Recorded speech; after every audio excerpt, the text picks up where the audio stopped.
In this video, we explore the relationship between perception, thought, and memory.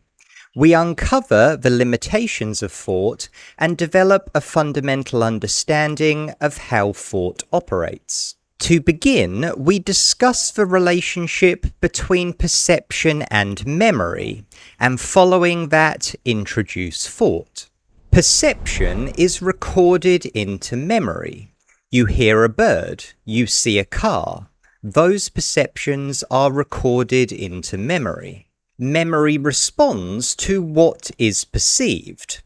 The response may be a thought, a feeling, or a gesture. The response is perceivable, so becomes part of perception. This demonstrates a two-way relationship between perception and memory. There is an inbound movement of receiving perception into memory, and there is an outbound movement of memory responding to perception. Perception is what is seen. Memory is what is known. Thought is the activity of memory. It processes information. Thought can process perception.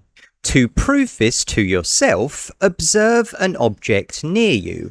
You will see thought has a direct relationship to it. The moment the object is perceived, thought processes that perception and the object is identified. Thought can process memory. To prove this to yourself, simply observe the mind for a moment, and you will see a thought appear. That thought is a memory. As you continue to observe the thought, you will see it transform. The transformation of the thought in the mind is the modification of the memory in the brain. While thought is the activity of memory, it is also the activity of perception. Thought is a perceptive process. We perceive ourselves think, and we think through perception. You cannot divorce thought from perception, and you cannot divorce thought from memory.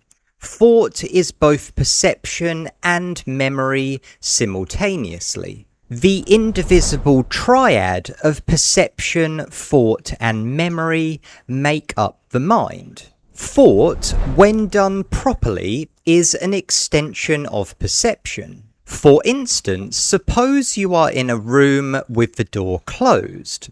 The only reason you can exit the room is because thought identifies the object as a door and informs perception how to use it. Without that information, you would be unable to open the door and be trapped in the room. Through thought, memory informs perception to generate meaning.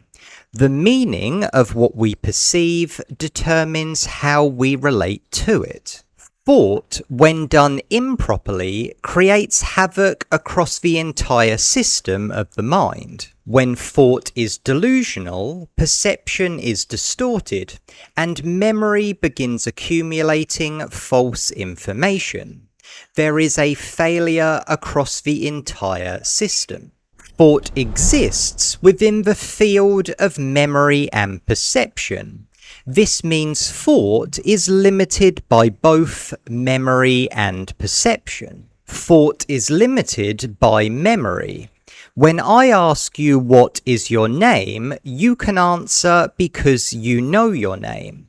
When I ask you what is my sister's name, you are unable to answer because you do not know my sister's name. This shows you can only think from what you know, so thought is limited by memory. Thought is limited by perception. When you see a bird, you can think about it. When you hear a person speak, you can think about it. When you recall a memory, you can think about it. When you feel sad, you can think about it. You can only think about what you perceive, so thought is limited by perception. To package the limitation of thought neatly, we can state you can only think from memory and you can only think about what you perceive. To recap what we have discussed in this video, perception is what is seen, memory is what is known, thought is the activity of memory. The activity of memory is a process in perception. Thought is limited by both memory and perception.